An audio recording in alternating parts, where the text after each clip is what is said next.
others, he's and she's. Welcome to Endless Eight, a Kyoto animation podcast series where we go through 8 selected works of the famous studio. I am Yata, and joining me on the cast today is my co-host with the most, Kai, or Clear and Sweet. Good evening, and I am extremely excited to be here today to talk about Clannad and Clannad After Story with you, Yata. I am excited also to embark on this journey in talking about many different Kyoto animation shows that we're going to go through over the course of this podcast series. This is our first time recording a podcast together, and it'll be one of 8 future endeavors that we're going to work on together as we go through, as has been spoiled already. Clannad and Clannad After Story, specifically After Story, because we wanted it to be difficult and weird. And I feel like that's kind of like a bold move, doing the sequel, but not doing the original series itself. But I think it's it's like Godfather 2, right? It's generally regarded as the better of the two movies. Right. So yes, absolutely. There's no way that we can talk about Clannad After Story without first talking about Clannad, specifically because of the structure that Kyoto Animation went for in this show. But we'll certainly get into that. Really quick, I wanted to go over why we chose Kyoto Animation, what we're doing here, and what we're going to be saying about Clannad and the rest of the shows that we're going to be talking about. We decided that we wanted to do a collaborative effort. We wanted to do some type of content together, and we were looking around for something to talk about. We landed on the works of Kyoto Animation, because why not do Kyoto Animation? There's not only so many fans and so much prominence of the studio in the Western anime sphere that it begs to be talked about, and many people have. But also, it's just the some of the highest quality fiction and visual narrative storytelling that you can come across in anime. So we're going through not the best, not the worst, just some random selected shows. And our first episode here, Clannad After Story. Now, there will be a second episode available immediately, or episode 1, part B. And that one will be on, drumroll. That one is going to be on the RSS feed from My Anime Podcast, which you might be listening to right now if you are subscribed to that channel and familiar with the podcast. If you want to watch it in a visual format, you can head over to Clearandsweet. It will also be up on his podcast, or up on his YouTube channel. Episode 2, which is going to be, well, it's not a spoiler because it's already out, Sound Euphonium. Hey. It's available on this very RSS feed that you were listening to. Or it's available on my YouTube channel, which is Yatakun, the link will be to that, to my channel, and that video specifically will be in the description to this episode or to this video, depending on how you are consuming it. And what's going to happen is we're going to release 8 episodes, and we're going to bounce back and forth like a tennis ball, doing obedient things and flying over the net between these two channels physics for 8 episodes. So we decided to release the first 2 episodes simultaneously, just sort of cast a wide net, I guess you could say. Yeah, and, get everybody in, and we're starting off with 2 heavy hitters too. Very, very heavy hitters. And that brings us back to. Go ahead. No, I was going to say that's like these 2 are like sort of my emotional poles, I should say, when it comes to Kyoto Animation. I feel like one is very. They're both kind of emotionally driven shows, and they're quite character focused, I would say. But one is like an emotional pole in one direction, and one is an emotional pole in the other. So I generally find I have I run the gamut of emotions when dealing with Kyoto Animation in general. But generally, I would say for most shows, especially the ones that we chose, it's sort of a lol. Isn't Kyoto Animation just the best? Aren't they my favorite studio? And then you have Sound Euphonium and Clannad, which is like a thorn in your shoe or a lump in your throat or something. It's quite emotionally. It's a heavy show by comparison to, say, I don't know, Chunibyo or Munto. Spoiler alert for things that may which we will get to. Stay tuned, viewers. There's going to be a moment when a certain episode drops, the Unto episode, not to give it away completely, but where someone is going to go, of all the shows that you could have chosen, you had to go and get Munto. Once again, we are not doing the best. We are not doing the worst. We are doing a random selection of 8 Kyoto Animation shows. Yeah. But you generally alluded to stuff that I wanted to talk about here in the critical reception or the place that Clannad and Clannad After Story hold in the anime landscape. and I think that's kind of where I want to dive into this show. But first, some kind of technical stuff. This Clannad 2007, Clannad After Story 2008. They're adaptations of the visual novel. If any of you who have seen this show, and oh, full warning, spoilers, of course, for the entirety of Clannad in this episode, and for any show that we're talking about in each episode. Um, but this is adapted from a visual novel. It is a harem romance visual novel through most of Clannad, and then kind of turns into a drama in Clannad After Story. Um, Ishihara, famous Kyoto Animation guy, lead director for this one. There's boards by the whole gang from Kyoto Animation. Takimoto, Naoko Yamada does some episodes, Isidate, Takao, and then you have Kazumi Ikeda, not Shoko, doing the character designs. God, it's thinking how Which, young Naoko Yamada must have been during this. Like she must have been like she must have been more than like 20 at max. right, Ugh, and then prodigiously talented people. Ugh, how I well, loathe you. yeah, we're old, angry, crippled men. So our takes are going to be that of Bah humbug. jaded people. But I do want to say though that yeah, this kind of Kyoto Animation as a whole is perhaps one of the most famous animation studios for being one of the most well run generally, and doing things like being very friendly towards female content creators or creating a good work environment, paying their people right, things along those lines, as much as can be expected from the animation industry. So you do get a lot of talent like this, and you do get a lot of time for them to grow and do an episode of these shows, and then go on to create K-On! And the rest. So yeah, Should also mention this was written by the Clannad was written originally by Jun Maeda of like Anohana, Canon Air. Quite, I guess, quite a celebrated yeah. figure in the light novel / anime adaptation So world. I got not mixed feelings about Jun Maeda actually. Maybe a sort of semi hot take, and I'm not really a hot take merchant, right? I'm more of like an sure. iced beverage kind of guy coming in with some lukewarm takes. About as hot as I get is saying that I don't really like X anime that people quite enjoy.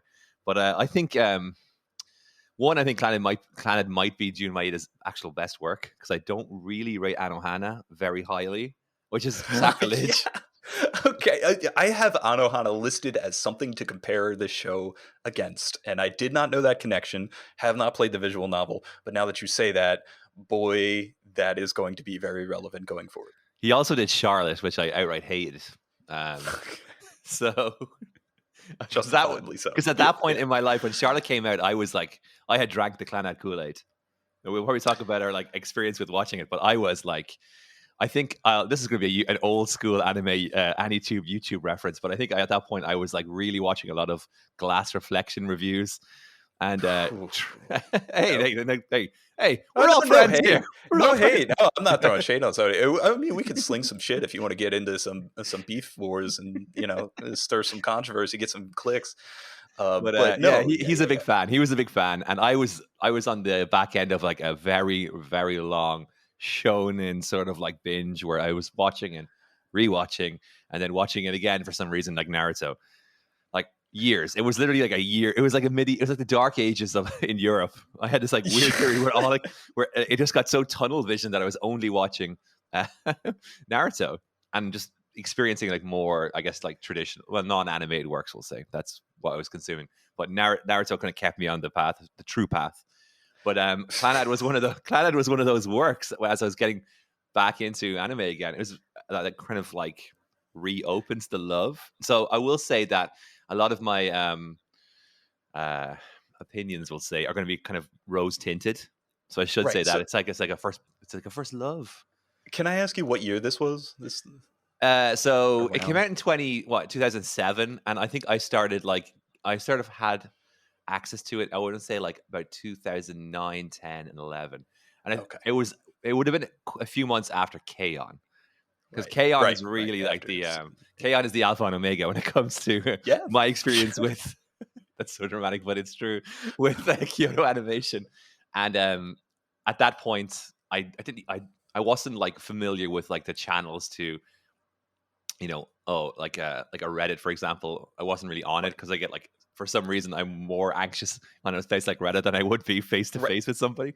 The odd, you know, um, inner workings of my mind. But I had just discovered Mal, I think, and it was like, oh, Clannad was at that point. Clannad was one of like the top shows on Right. Mal. You have nosedived straight into the point I wanted to start at when talking about Clannad, because it is such a time and a place more than it is a show. I think for a lot of people too, you mentioned coming in from a big shonen binge and then this being something that hits you in a different kind of way.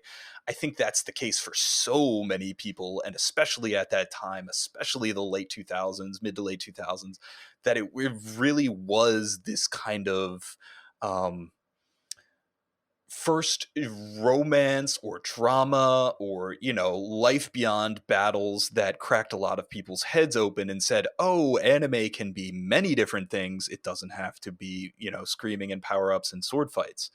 And I think that this particular one being the first example of that for so many people really colors Clannad's legacy in that way. Because I guess I'll go into my backstory here, because I was not that way. I just watched Clannad and Clannad After Story uh, this past week, and I have enjoyed many a Kyoto Animation show. I have enjoyed many, many more a romance, a drama, and cried so much at anime before I have come to Clannad and Clannad After Story.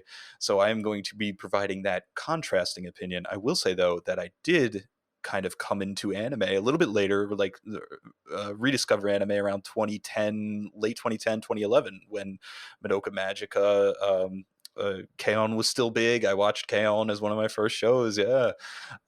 And And funny, we did not select Chaos as part of the 8 yes, inexplicably. spoilers, but yes, there is not as of yet planned to be any K-On! Episode at all. That's it's. I'm gonna hold my hands up. That's literally my fault, because there's a certain other Nayoko Yamada show that I'm just like The overly one with enamored with. the one with the bird. Tamako Market, yeah. I'll fight in the ring for that one, right? Like I will be their selected champion, like Game of Thrones style. I will be that champion. I will die on Skull Crush for Tamako Market and that bird, Dara.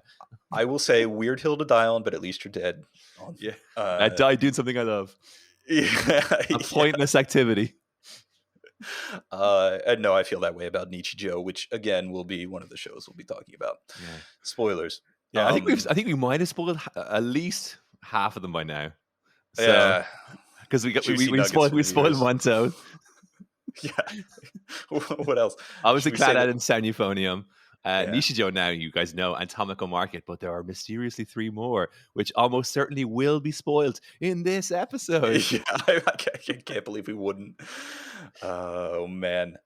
So yeah, Clannad, a lot of tropes of the mid to late 2000s too.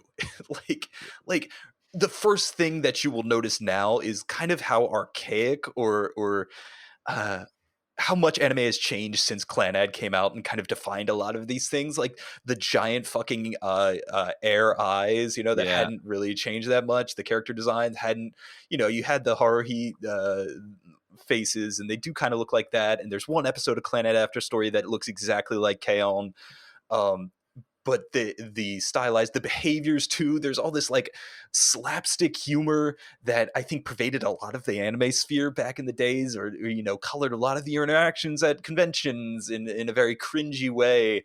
And yeah, there's so much that dates this show. Even the structure of the visual novel adaptations Yes, too. yes. It's like, really, they don't make shows like this anymore, and for good reason. Yeah, I think in 2022, this is a 12 episode series, and they just focus on a single route, right? Like I've suffered through many a poor reverse harem shoujo light novel adaptation.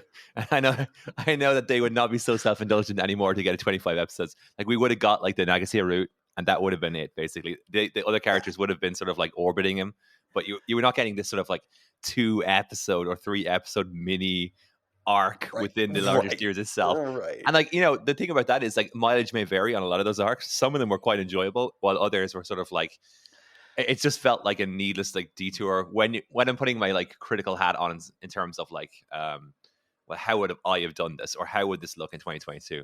I wanted to ask you about that because coming in from like again with rose tinted spectacles, when I was watching this, it looked pretty good, and this kind of especially the character design sort of like defined an era, or I guess it maybe didn't define an era in the way that like K-On! Would define an era, but Right. it was like I guess in that middle periods when we're kind of moving away Yep. from those like super sticky kind of like Fruits Baskets, Death Note, Code Geass kind of characters to what would become like I guess the moe boom of like the Yeah.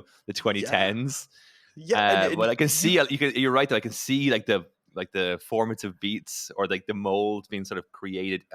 Probably more so in Haruhi because it was like predated this, but Yep. carried into Clannad and eventually, I guess, in some people's minds, perfected in K-On!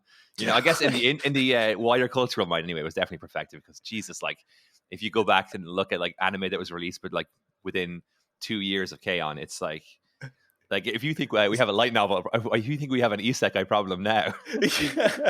I will have you know that Sound of the Sky is one of the best anime Oh that I've ever yes, seen. So, I wanted to but mention. I wanted to mention it earlier on. I literally forgot the name, and I nearly called it Girls and Panzer, and I was like, it's not Girls and Panzer. Well, The production quality for that one is exceptionally high as well, which is like a yes, yeah, big help. Also, I have I'm like the book. I completely fuck with moe anyway. In general, it's Yes, yes, unapologetically. It generally tends totally. towards a slice of life anyway, or slice of life with some sort of twist. But Yeah. whatever it is, like that is something I'm always sympathetic to in terms of like a story. We'll say. Oh, totally. Oh, totally. And the weird thing about me never having seen Clannad too is like I am a romance drama connoisseur completely. Like I don't want any fight scenes. I don't care about any action animation. I really don't want to talk about Sakuga or anything like that. So this being something that I had, you know, had on my radar but never had interacted with and never decided to seek out. I don't know. I guess it kind of says something uh, about this show's legacy. I don't know. You could do a whole essay on that. Maybe he will. Yeah. What I do want to say though is like there's with the it's hard to watch almost like coming from more serious dramas in recent years or more passionate romances. That's unfair to Nagisa and Okazaki, but it seems like at the start of Clannad, right? Every girl is either this like completely moe to the point of idiotic helplessness blob like Fuko and Nagisa and then or there's this like harpy of a woman that just kicks the man every time on screen and there's no black or white and I'm just like god I can't I why are you doing this and I know it hit differently in 2007 Yeah. there's lots of context surrounding it but stuff like that would just turn me off of watching this show today before you even got to what does amount to really good drama spoilers Yeah. later in the show. That's if I compare like at the time when I watched it, again, it's like hard to put yourself in a place um in two places at once. But I remember at that time thinking that one, it felt very novel. But again, I'm not sure if that was Yeah, just me kind of coming away from like literally a Naruto phase and like Studio yeah, Ghibli as well, where there's sort of an asexuality to Ghibli anyway. And this one is yeah, quite, pure as well, but yeah. it's more explicitly romantic than I would say most of the Ghibli movies that I had been like consuming as I was coming up through my anime, like my formative anime steps. But if I think about it now in terms of like some romance anime that I've really enjoyed or some romance anime that's really hit in recent years, like this one definitely seems a bit more like a crudely painted.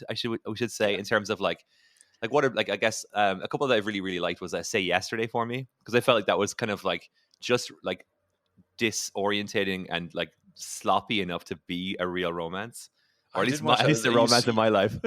You mean Sing Yesterday for Sing me? Yesterday for me. Sorry. Okay, that's Yeah, yeah. I didn't watch that one, but should I? Okay, so here's the thing about it. There's a couple of moments that a lot of people were kind of turned off by because you might call them Uh, irrational, but then I would say then I would counter and say the heart is not okay. irrational. I would say the heart is not a rational thing. Sure, sure, And sure, sure, you sure. I know, get you. I get you. And uh, that's like a large topic that we're going to get to too. And I think that there's a line between contrived drama, or like what I would call visual novel drama, or drama for the sake of having a drama at the end of your visual novel's, character route. There's got to be something, right? There's got to be some tragedy in the past that is preventing what's her face Nagisa.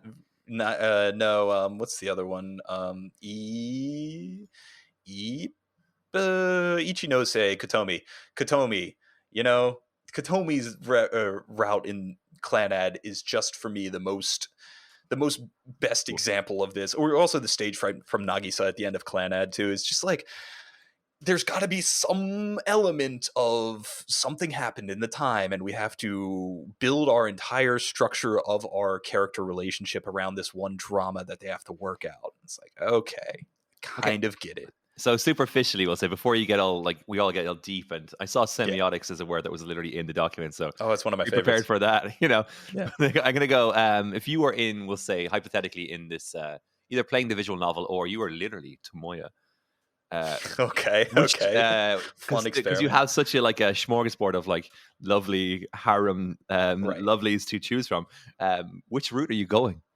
Like, do you Right. find yourself going the Nagase route and knowing the inevitable heartache that will lead to, or are you It's going for the hard more? because hmm, you've asked me a tough question already, and I kind of want to know your answer too after I give Okay, mine. But I don't consume. This is a cop out, but I don't consume harems like that.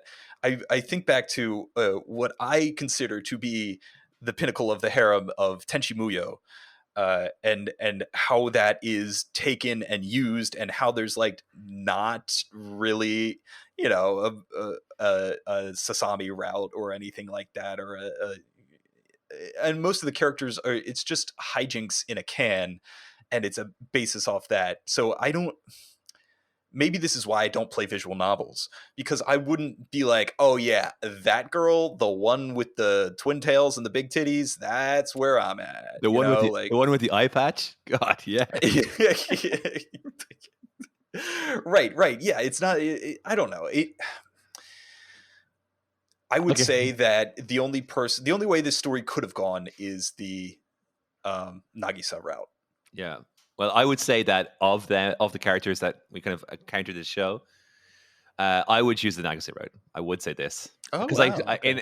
in a very weird sort of way, I did choose the Nagase route in real life. That's one of Oh, the this is one of the weird things that also kind of clouded I get you. my You're relationship with this projecting. show is Yeah. because I tend not to. I really hate this as an answer or a criticism a lot of people have with media in general.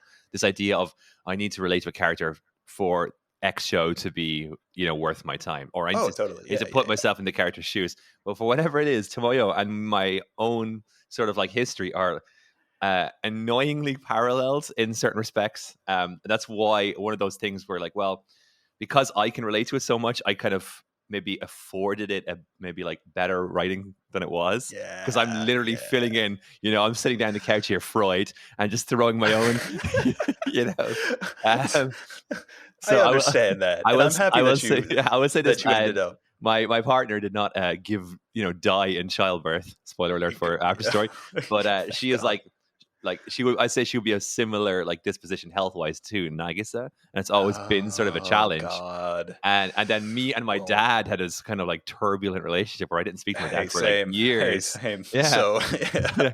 Now uh, my dad's not a lovable old alcoholic. I'll say that. It was just yeah. other things. I think there's a certain inevitability about the father and the son. It's always going to be sort of semi-dramatic no matter what it is, right? And for me it was just I was going through stuff, and for a few years there we didn't really talk, and I can hold my hands up and say that was on me. But at the time of watching this, I think I was right in that phase of like, screw you, dad. Oh yeah, yeah, And yeah. and watching Yeah, yeah. Tomoyo's feelings kind of like play out with his father. It's actually my favorite thing about this show, like that's really Yes. stuck with me, is like fathers and their children. So as Yes. a male, right, it's like it's easier Yes. for me to relate to that. And it's not just specifically Tomoyo and his father. Actually, Nagisa and her dad as well. There's, Yes, absolutely. I was going to say that. Yeah, Aki, I want to jump in because you've thrown out so many ideas in that last little bit, and I need to respond to them. First off, the reader response interaction there. Like, I completely understand that. I am in no way like Tomoyo. Tomoya? Okazaki. Okazaki. There you go. Okazaki. I am in no way like Okazaki. He has far more social skills than I did. I was completely autistic and still am through high school and ruined any type of relationship that I could have contrived. So I'm happy that you found your Nagisa and Hey, it check happened. this. Speaking of high school, check this one out, right? How I can raise you like a poor social life with all boys Catholic school. Oh no! Ne'er a lady in sight. Oh no! I can only imagine. Yeah, it was. Man. Oh god, I don't want to imagine. It was bloody awful. They say that it's the best years of your life. It absolutely wasn't. Yeah, I was about to say. You could not pay me enough to go back. Literal priests. Oh boy, this is. I people aren't aware. I'm from Ireland, so there's a sort of like a Catholic hegemony that sort of runs throughout the whole country. And Jesus Christ, that's a different novel. That's a different story. That's the what is it? Cider House Rules, isn't that in the Catholic school, all boys school? Oh, Jesus, that might have been. All I remember that movie is like good night, sons of Maine. There's no sodomy in your experience. Yeah, and then you get feelings of anxiety because like, why didn't the priest sodomize me? Oh, am I not good enough? Okay, we are off topic. Am I not pretty enough? Let us bring it back. What else were you saying there? Reader response. I wanted to say that I feel the same way about one of the other shows we have chosen, and that would be the second season of Free. Eternal Summer. So spoiler. There's one of the three if you were keeping track at home. Two more. Yeah, I will have. I have I swam competitively, so that reaches to me in a different way that it would not in many other people. So I completely understand that. And I do, and to get personal with it, get real with it. Yeah, I did not have a great relationship with my father. I think that arc in Clannad After Story is where the show is at its best. It's running on all cylinders. It's brilliant. I loved it. And my dad actually died this past summer from a heart attack. Yeah. So that, like, I know the dad doesn't die in After Story, but the wife sure does, and the same type of emotional the feelings that you see in this show. I kind of took that into watching this in 2022. Yeah, it man. Still hits. Yeah, that's the thing. I was like, it's episode 17, right? Isn't that the big? I believe that's the one. The dad one. Or when they meet the grandma. The birth of Ushio and. Yeah. Everything was kind of like that was a big moment actually, again, because there's sort of like there's actually consequences in terms of ending aside, we'll see how so it's exactly, you're going right to where I'm talking about with this. You're going right to my issues about the show. You're going right to everything that I wanted to talk about. I want to say that the directing on episode 17 is immaculate. It is absolutely beautiful.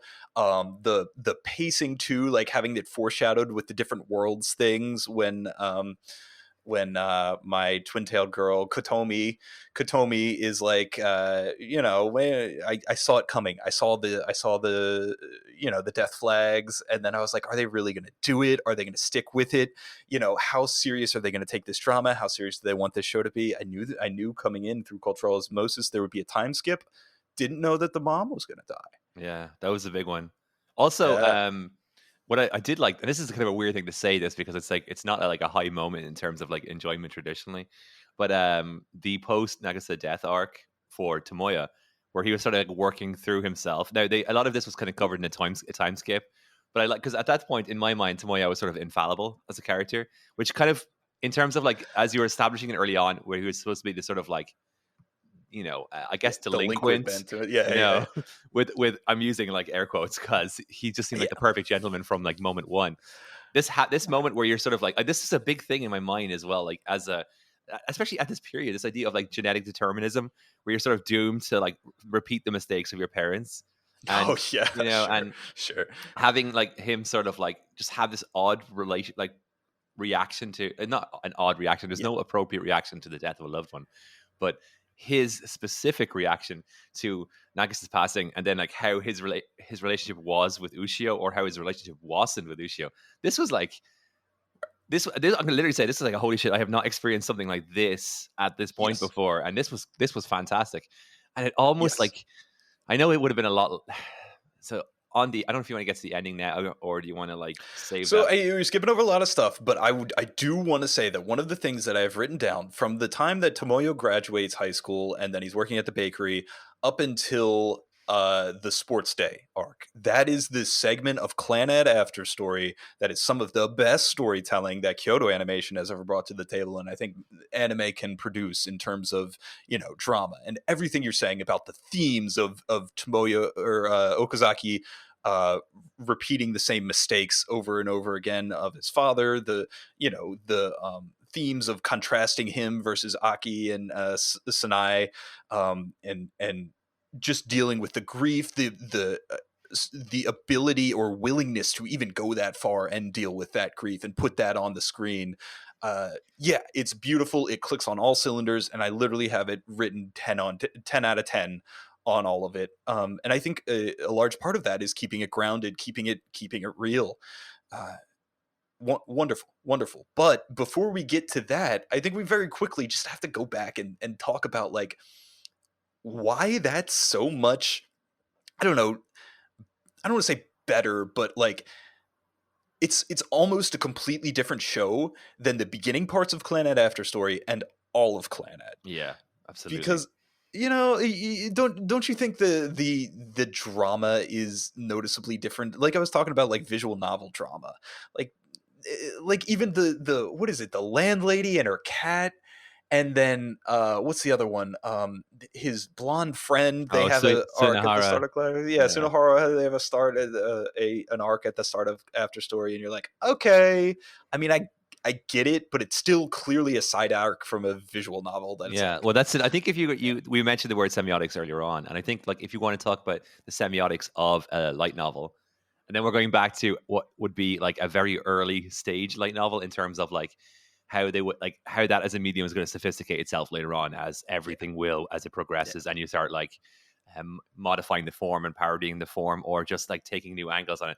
This one is quite a traditional one, so there is certain, you can just feel like there's, it's essentially a join the dots experience, especially with like Clannad, and to some extent the first third of Clannad After Story, I guess, where it's like if you are well versed enough in the medium, or even if you've just watched a lot of anime that have been adapted from like a light novel, right, you can, because essentially if you think of Steins Gate, which is like yeah, one of the most you're celebrated yeah, anime, yeah.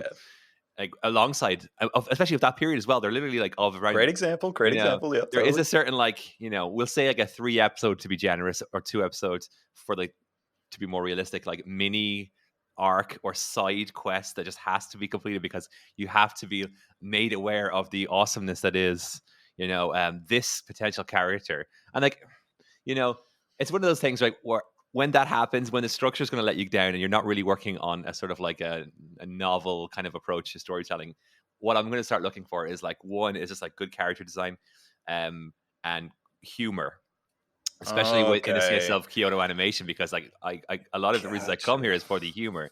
So if you can, okay, you're working within the box, and I'm Well, aware of the box. does can I jump in? Doesn't Mhm. that yeah, working within the box and like noticing how the sausage is made, doesn't that inherently force you to consume it in a different way? And I guess that maybe that's what you're saying, that you look for the elements instead. You look Yeah. for the humor, because that's kind of what I would say, is that the structure that they went with here, the very hard visual novel route based structure, doesn't really do much for it as a narrative media. No, it's You know, flabby. it's It's like, flabby. yeah, It's like, yeah. but I would say that again, to kind of like put myself in context of where I was when I first consumed it. I think this might have been my first light novel to anime adaptation that I had seen, Yeah. I think for a or lot of people too. Yeah. yeah, I feel like it was, because I think I might have like opened my eyes on the medium as like a thing, and it makes sense as retroactively as you watch more and more. As I said, the semiotics of it, you can just, there is a sort of like visual language to these things. Yeah. Again, that's a video or an essay that someone needs to write. Right, right, Uh, right. The evolution of the visual novel adaptation in modern anime. God, yeah, that's a master's thesis. yeah, It's and like, it that's like, absolutely is. Yeah. I'd love to read it. Yeah, Um, well, let me give you like this, like a master's thesis is a bit of a big one. Like an undergrad thesis that's writ well, like okay, 10,000 sure, words. sure. Or a hour and a half video essay. Yeah. Yes, go, creative minds. Um, yeah, no. So I don't know. Like I said, I'm not here for, or I would rate the outside of the one chunk that I would say I would rate the rest of Clannad and Clannad After Story like a 6 out of 10 maybe. Drawbacks for you mentioned the humor. I don't know if you laughed at any of this show. I didn't laugh at any of this show. Uh, Now I'm gonna feel bad, but Ooh, there are a few points I did kind of have. I okay, had a wee okay, wait, hit wait, area. wait. I will say when Nagisa says we have sex, that was funny. That was good. But I don't know about any other points. I'm not gonna lie. This is gonna be a bit of annoyance for. I'm sure I'm. It's a polarizing character, but his friend Sunahara, I Oh, there was like that thing of him just getting like drop kicked with that yeah, the delinquent that girl did with it the kind for of you. great off green Okay, hair. The first yeah. like I was literally like it's one of those things where it's like because I work with kids, right? So it's one of those things like the same joke will hit Ah, more times than you would imagine. And it was like the first time she sort of like super kicked him, and they sort of stylized it like it was something out of Street Fighter or like one yeah, of the those. fighting I game was just combo. That like, was good. That oh was my good. god! I was just like, it just hit whatever reason. Again, it was one of those things. It's early in the period, but again, to kind of Yeah, one of the reasons why I was so like enamored with Kyoto Animation as a studio is when they in my mind hit this golden run post K-On! Where it was just like the perfect combination of moe and kind of weird sort of otaku humor. And yeah, yeah, like later yeah. on, I feel like there's definitely been a shifting. I would say post Surene, which is not one of the shows that we're doing, but there was Okay, like, spoilers. but it was like there's like a tonal shift with like later and it's kind of like Mars like um I guess stuff like Violet Evergarden as well, where it's like, yeah, this is cute animation, but I ain't laughing. I'm kind of about Yeah, ready to cry, you yeah. know. I would even extend that to Dragon Maid, and that is a hot take, a spicy take. I know for a lot of people, I don't find Dragon Maid funny, but I find it endearing in the same way that, um, you know, A lot of the works that a are, yeah. lot of the shows are. Yeah, I would also like to say that the character you mentioned, the silver haired character, that is the character named Tomoyo. The main character Okazaki is named Tomoya, Yeah. and I've been making this mistake throughout the podcast, and I will now go flagellate myself in penance. So, I, I'll do the opposite. I will continue to make that mistake, and I will honestly, I'm unapologetic about it. I'm yeah, sorry. yeah, deal with it, viewers. I would also like to say, I thought you were going to say when you liked the humor, I thought you were going to say you liked Fuko. I love Fuko. Oh, okay, I okay, love Fuko. yeah. She's adorable. Fuko was Uh, good. Fuko was I good. would say that I didn't initially warm to her too much. Like, you know, this weird girl, little lolly girl with her fucking Yeah, wooden starfish. starfish. Yeah. But it was like again, I found her like arc itself quite affecting, and I liked the her sister was like I didn't hate her, you know. I kind of like liked her presence on the screen. I just it was Yeah, one of the yeah, it was one of these side quests we'll call it that like yeah. left more of an impact on me. Can I say that the characters? Yeah, I feel the same way about Okazaki in general, and Fuko too. And for me, Akio and Sanae were both like amazing characters that I happen to love. And if we were giving a couple of the episodes, Sanae and Akio would be like Oh, easily. 10 out of 10. Just their relationship, the way they treat each other, the him being like, you got to spice it up sometimes, and throwing the gecko down her.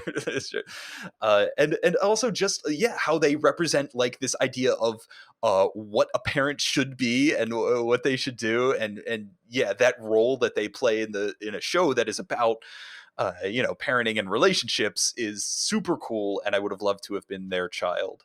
Yeah, I have this sort of like image like that's sort of tied to Akio, it's sort of like, you know, early evening setting. You know, he's got a cigarette in his mouth always anyway. So it's one of those Yeah, moments where he's sort of dispensing sort of advice, and he sort of shifts from like the sort of lovable kind of like oafish kind of character that he generally portrays to like a bit of a more like stoic, thoughtful, like yeah, you know, a deeper character. And I fucking loved those two yeah. as a There's a couple. couple One, it just scenes. made kind of sense where it's like they work together in this weird sort of way because she's got like a lot of well, obviously she's got a lot of Nagisa in her, right? Like the best parts Mhm. of Nagisa are in Tsunai, and the father is just like inherently protective of that, and in a very like admirable way. But he also is again, he's funny. Like Yeah. like him and Sunahara, man, they just cracked me up. I don't know what it was. Okay. you know, I, I I, can't. It's different comedy hits different for different people, I guess. And also, it's like when you watched it, you know what I mean. So in my yeah. mind at this time, it was again the novelty, and I guess the jokes weren't stale or not stale, but like they hadn't been done better in the Right. future, right? Right. That's Yeah, exactly what I was gonna say. I've seen so many animes do the slapstick physical beat 'em up yeah. Like we've all seen that, the pervy friend or the idiot friend, like yeah. dramatically thrown or comboed or Yeah. some way to have their sort of like Team Rocket blasting off again moments. Yeah. But it's And not a dead horse trope in 2007, yeah, so I guess we'll it's let it slide. yeah, we'll let it slide. Well, I praised it even. I'll say, not even just letting it slide. I was probably out there praising it. It Yes. established a visual language for physical comedy and anime. Yeah, there's the 90-minute YouTube video I want to see, like the history of the hijink kind of what do they call it? Is it bokeh? Is that the word for I'm going to get that confused with seme and uke and then just completely embarrass myself. Well, Uh, if it's any consolation, you could have said any of the three of them, and I wouldn't have known. uh, You're like, it sounds like you're speaking oh, another oh, oh, language. the word in English, I'm sorry, is butt monkey. That Oh, is the technical term. You go on the TV tropes page for butt monkey. I don't find butt monkeys hilarious, so it's but whatever. It's yeah. whatever. I would say generally no, but what because I think a lot of the time this can it can go to the point where it's sort of like self-parodying in a bad way, if that makes sense. Like you're Yeah, like I think you need to like restrain yourself with these characters. I think this kind of like plays into like Mineta from My Hero Academia as well. A lot of people hate that character because he's kind of gross and creepy, and it's just like for that's the with that pervert grape character. kid. Yes, it is, Okay, yeah, and it's just like within that instance, like you just didn't hit it as as well yeah, as I would yeah. argue maybe Sunahara. Well, again, it's you have to place it in context of when it was written, but like at that time, I felt like Sunahara was like on the right side of it because it wasn't like Right. completely creepy or Yeah, gross or he's not like a pervert or something. He has lots of redeeming qualities. I totally get it. And I would say that the joke of Sanai's bread being bad and then Akio running out after her never goes stale for me over the course of the entire show, which is amazing because the Sunahara one I was done after like two. like I'm good on him. Yeah, yeah, I'm out. thank you. Replace him with the sister, and he can I won't complain. Yeah, okay, so let's talk about that's the man, that's the meme image. I knew the meme image, but I hadn't watched it. I think it's episode 3 or 4 of Clannad After Story, where Okazaki takes Mai, that's Sunahara's younger sister, out on a date, and they have this whole okay, this is a great way to segue into when you contrive drama, because how is anybody honestly supposed to take the fact or believe the fact that Okazaki, who's like practically married to Nagisa at this time when this happens, is actually going to like do anything with this like 11-year-old girl? Like, what is that? How is that actually used as a dramatic plot point? That I don't get it. The memes are funny. Or Oni-chan, and that's very cute and very funny, but like the fact that it creates the drama for the Sunahara arc is like, what? Yeah. There's a This is couple times like that, right? the suspension of disbelief is sort of like you got to be quite That's the generous with it. word. That's Yeah. the word. And I So will what? say that in Fuko's story too. That's a Yes. thing. In Yeah. the cat story with the landlady, when it's like the cat goes back in time or is reincarnated as a boy or something, I'm like, the plot is just so flimsy in this visual novel-esque way that like hey, I get a lot of fantasy. I'm fine with like random stuff happening, but you know, I think it's no coincidence that the best part of this show is when it abandons all of that and it's very grounded. Actually, speaking And of, because we're on sort of fantastical now, how did you find, or how was your reaction to the girl and her robot? This sort of like that sub theme that was going on through the whole okay. thing. Okay, so we talked about everything before the kind of Okazaki graduates from high school and works at the bakery. Now let's talk about everything after the sports day, because good God, I could not conceive of a way to throw this drama away harder. And for some, there's some element of it that I get, but the robot and the girl and the alternate world and Ushio being in the forest at the end with Fuko behind the hospital, all of that was just like, I see they were going for some type of fantasy here, and you missed it completely.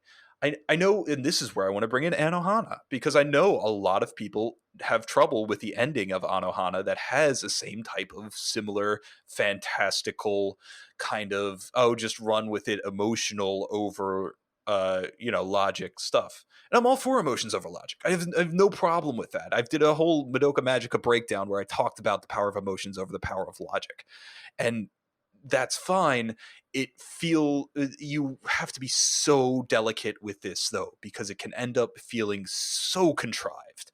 And when Ushio gets sick with the same sickness that Nagisa had, right as everything starts getting okay, I'm like, oh no. And then when we go off on the light and the fantasy, and Ushio is the last remnant of the robot person, and this is Okazaki in another timeline, I'm like, what are we doing? Who wrote this? Why Jun Maeda? I cannot. Yeah, it felt cheap, honestly.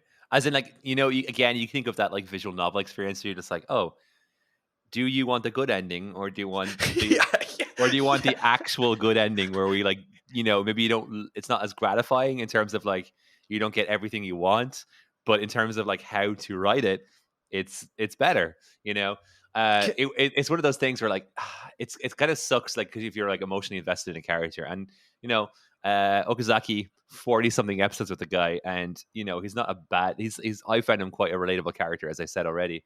Yeah, A part of he's you, great. kind of like an emotional part of you is like, oh yeah, just give it to me, give me all the ice cream and the candy and the whatever.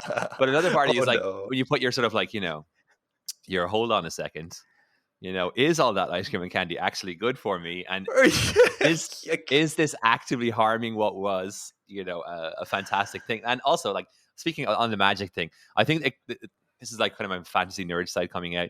I think there could have been a better job for foreshadowing the sort of like hospital and the town itself as this sort of Right. like You have that magical one space. scene with Akio, right? You Yeah. have that one scene with Akio, which is pretty good. It's an emotional one. I think I cried on that one when he's Yeah, that talking was about was how very he's touching, but that was the yeah. first point. But I feel like if we had a little Right. bit, like, a Right. few other instances, Exactly.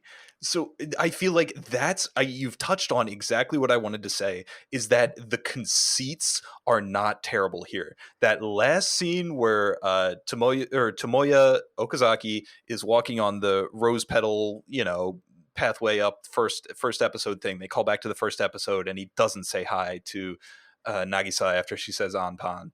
I think that's a good seed in concept, and the idea of multiple timelines, which has been foreshadowed, or branching paths.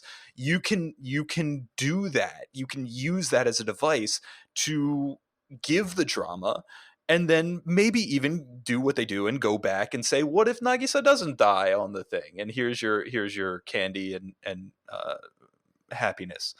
Um, but I don't think the execution is there.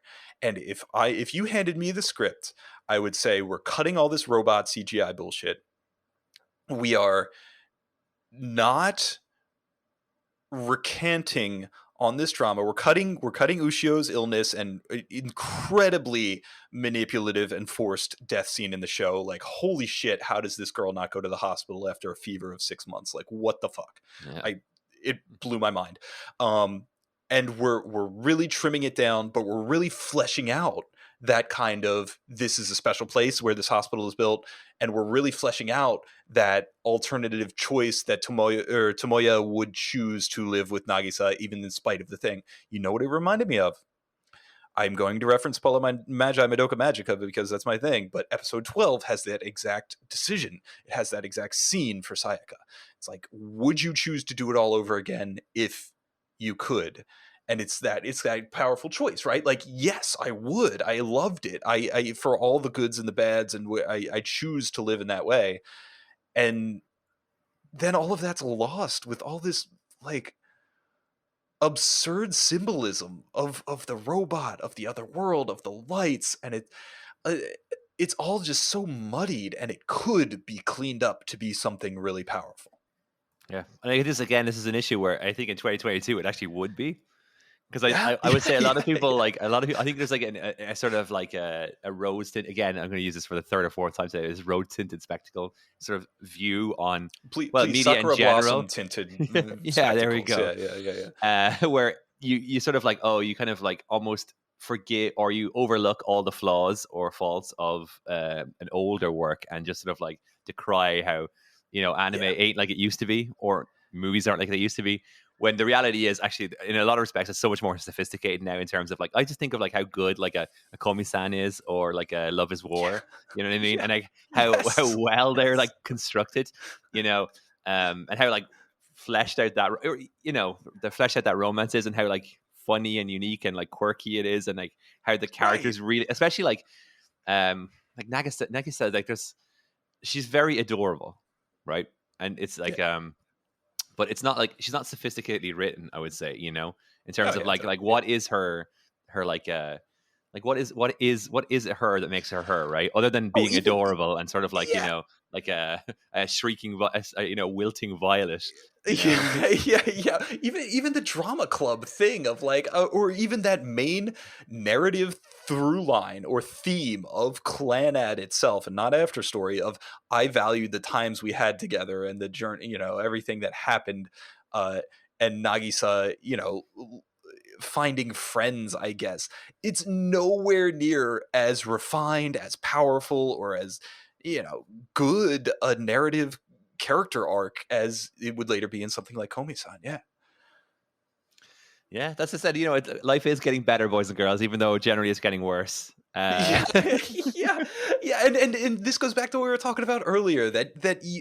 For so many people, like we grew up alongside the anime industry in a lot of ways, and yeah, maybe you didn't really know how to best adapt a visual novel like this in 2007, and you were working out the kinks, and yeah, it's so much different. And I Yeah, think too, I want to get into my next point here, and that's that I'm 33 years old, right? And we mentioned we're old men we're now. all It's like, fucks. yeah, yeah, we're jaded, right? I know life sucks. I've experienced life sucking firsthand. But if this is your first time, if you're in high school watching this and you don't realize that you're gonna graduate from high school, if you want to start a relationship, you're gonna have to get a fucking job. And you're gonna have to pay for your rent in a small, trashy ass apartment. And it's like, and you're gonna regret having to wake up every day and shuffle off to your thing where you screwing bolts on telephone poles. Part of that's why Okazaki is such a great protagonist, or that he realizes that he's very perceptive, he's very engaging. But just having that type of content in this show, having to deal with your shitbag dad causing you to lose this nice cushy job, it it's like having life punch you in the face, and for a lot of people, if that's your first interaction with that, as I suspect this was, then Yeah, yeah, it's going to hit different, right? It, and I think a lot of people you can hand wave away a lot of the narrative storytelling issues that Kyoto Animation would certainly definitely fix in their later shows, uh, because it was just the first time, or your first time engaging with it. yeah, absolutely. It's like when you acquire a taste for anything, right? As your tastes sophisticate and the industry sort of sophisticates with your tastes, you just expect better. But I Yeah. wouldn't. I also try not to be like to hold it against, say, Clannad explicitly, right? The only issue is this essential watching in 2022 the same way it was in 2009? We'll say now that Oh, we can have a right, debate right. about on sophistication and growth. Okay, so from what I remember, Jun Maeda's next step would have been Angel Beats. So like he's on a bit of a heater right now in terms of like opinions aside, the Successful show. quality aside, right? Like you're talking about Yeah. in terms of like shows that set the bar or the benchmark in terms of like popular non-shonen shows in the 2010s period, the early 2010 period prior to K-On, right? Right, you must be this emotionally manipulative to Yeah. to ride this ride, or You or Yeah. But I mean, do you think he got better from here, or do you think this is a career high point in terms of like If you're talking about drama as a whole in anime, this is not the end all or the genesis of drama in anime. by no You means, know, by no come means? on, right? Like I watched Ashita no Joe, right, and that is amazing, and it's some great drama. Or, Rose of Versailles, or there's plenty. There's 1,000 examples you could bring up. We're really specifically talking about, I guess, Kyoto Animation because it's the podcast.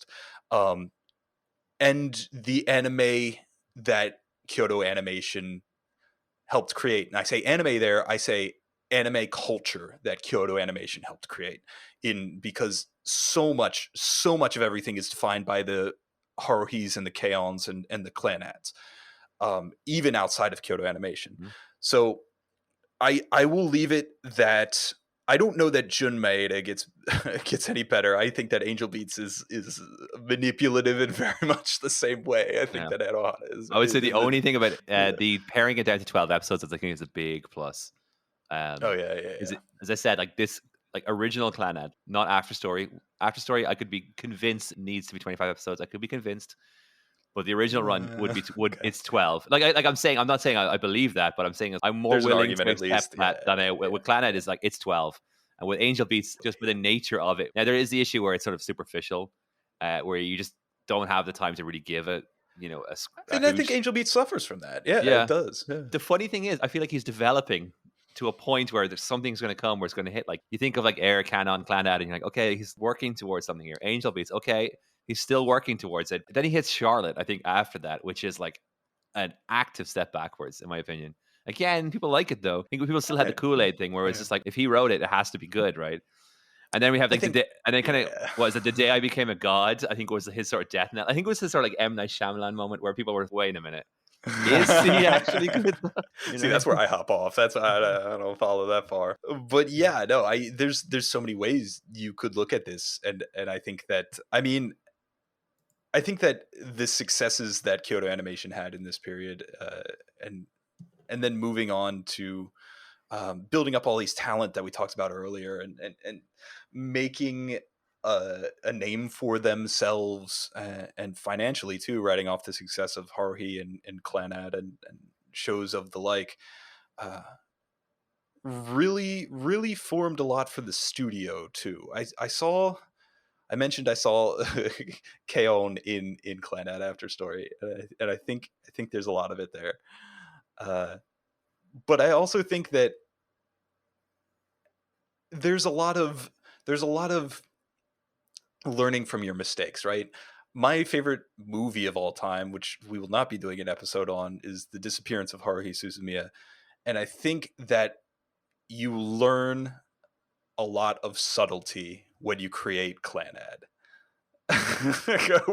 which sounds like really dumb or really pithy.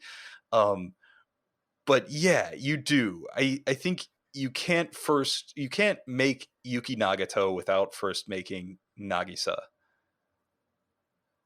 And I'll leave that statement at that for everything that you want to look into and dig into about it.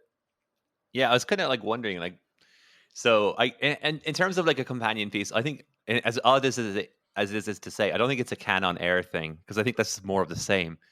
But Yeah. if I pair this with like the melancholy, not the disappearance of Haruhi Suzumiya, and then I think of like these two as sort of like foundational texts in what would become sort of like the tree of Kyoto animation.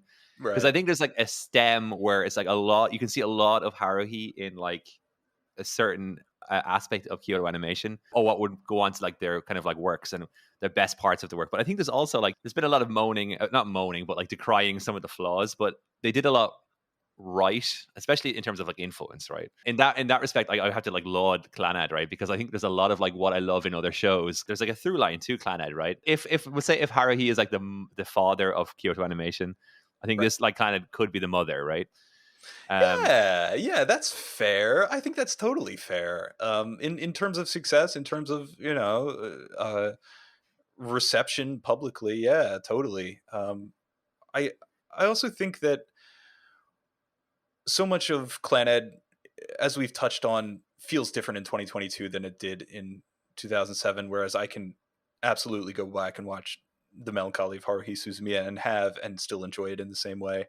So I wonder how much it's hurt by the stuff that we brought up earlier in that type of enduring legacy. Yeah, it's like it's one of those things where like certain things are just kind of like you have to kind of watch it through the context of this is sort of like a foundational text in like my Yeah, anime fandom, right? yeah, Because everybody has that shit, right? Like there's you said you had only got to it this year, right? And that yeah, might not be like a where this thing where like I'm sort of a building an identity as the guy who didn't watch Clannad, right? Just that everyone has those shows, those like blind spots. I never got to watch Utena, for example, right? yeah. That's like one I literally that's true. I've never got to watch Utena. I was like, I've never seen it, and I know I'd like it because I'm pretty sure it's Kimuhiko Ukahara, and Yes, yes, so it's yes. like I It's know it's fair. something I'm going to like. It's just like one of those things where it's like one day it will get to it, right? And Um, here's the thing too is that like this came up on Reddit r anime though. In my daily life, the people that I interact with on a daily basis, literally every single one of them has watched Revolutionary Girl Utena. Like that, it wouldn't even be a question. Again, if you want to go on Clearandsweet on YouTube and check out my Adolescence of Utena breakdown, shot by shot breakdown, like I'm into the Utena fandom, but it's just such a text that everybody's seen it. And I think that reflects back on Clannad too, in this weird way. Like everybody, when you were coming into the thing in 2008, everybody, even the action fans, even the shonen fans, you could refer to Fuko Starfish and people would get it, yeah, right? And it was such this cultural touchstone, and I think Haruhi was too. Um, and now people are out there watching Demon Slayer and Attack on Titan and whatever the hell else, and there was this R anime poll of like which shows have you seen, and it's all the romance and it's all the drama and it's all the magical girl shows, all the shows that I'm all about and have my confirmation biases and my little clicks about, those are like 10% of people maybe in yeah. the general anime watching populace have seen this. Well, You know? that's the this is another thing, right? There's like I would say more so than almost any other genre of like any subcultural genre, which anime would fall into, or at least Western anime fans would fall into. There's like the cyclical like turnaround of like the population, we'll say. So like Oh, if you want to see like a perfect example of this, is just all you got to do is look at Mal and look at the top shows of Mal and how sort of like static they've been. Like Full yeah. Metal Alchemist has been at the top for God knows how long. We'll say audience numbers, right? It's just because the fact of the matter is there was a generation of people who came up with that. The same generation who came up with Clannad, and then Right. sort of a lot of them would have cycled out, right, and have been replaced by like a new generation of people who have kind of come in post, we'll say I don't want to say like the One Punch Man boom of like 2014, 2015, where I No, feel like no, it just exploded in terms of like there's you like can it's you a can big use the community. word. You can say fucking Zoomers. That's okay. That's not a slur. No, my number one thing is I always hate the idea of being a gatekeeper. Okay, I don't want to gotcha, be that guy, gotcha. right? Like Sure, I sure, don't sure, want to sure, be that sure. because I've had experiences coming into like communities and sort of not. Okay, sorry about that, everybody. We had a bit of a recording issue. Yeah, but we're good now. And Yada, you were talking to the people about gatekeeping. So, what's your passion about gatekeeping here? I hate it honestly, and I just shared this. I'll share it again because it's just the kind of person that I was when I was younger. I legitimately dated a girl who, unironically, would say that she listened, like she liked the band before they got famous and didn't like them anymore, and like this would happen a lot. And in her credit, she had great musical taste, but I didn't like that, and it really like kind of stuck a craw in my throat. And luckily, for me, when I came into the anime community, I never experienced it. I guess I'm so Hellfire awesome, I Oh. guess, or maybe I was just like so inoffensive with my like lukewarm takes that I never really Yeah. like got the ire of like the fucking Legend of the Galactic Hero fanboys who are gonna like decry like, oh, what do you mean you haven't seen Yeah, uh you didn't pick the right fights. You didn't insult the Gundam right people Zeros? then, Yeah. clearly. Yeah. But having watching it coming, later on, people like moaning and decrying like gatekeepers, and then coming into other fandoms, like Magic the Gathering, for example, right? Just a toxic, toxic fandom. All the bad shit you hear about like gatekeeping, and I wouldn't want to do that. I wouldn't want to decry new anime fans or whatever, like for not having seen these foundational texts. Yeah, you see, this the break is now. I actually don't know Yeah. what the point was about this gatekeeping thing. We were like, oh, all the Zoomers that don't know about Oh yeah, the old they don't know shows, the about the old shit. classics, the Yeah. classics like Clannad After Story. Yeah. Well, here's the And thing, though. Right? I was thinking about this prior to like our internet exploding. So I find that each year there's sort of a show that defines the year in anime, and anime is such a weird thing where like there's a really like you can see it like let's all move over there, right? If I think of like 2012, it was just a year that was like defined by Sword Art Online and like how big that show was, and yeah, like Attack on Titan, I think it was 2011, and One Punch Man, Tokyo Ghoul. They just sort of like defined that year. Now 2007 is a really interesting year because Clannad came out, obviously. I think of that as like a defining the year and defining anime taste in general worthy show. But there's also, I think Death Note came out that year as well.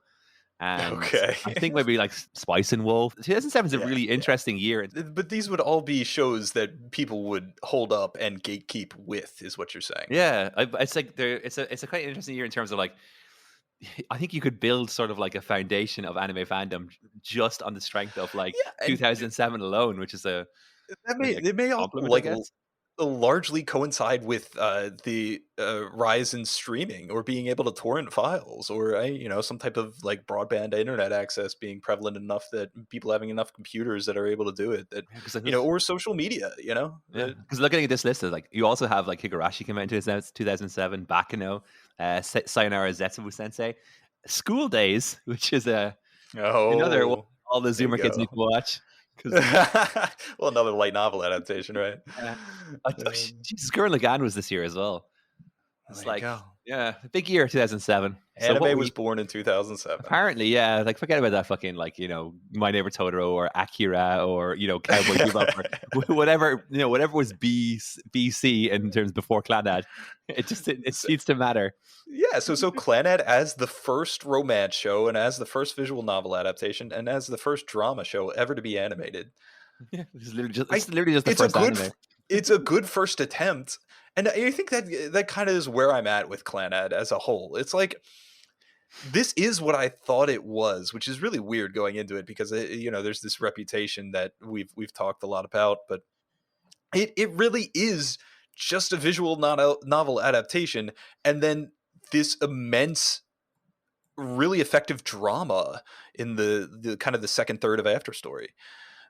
And yeah, it as if you take it as that, if you look at it as we said through the context of its time, or just go in expecting that, I think you come out of it appreciating it for what it is.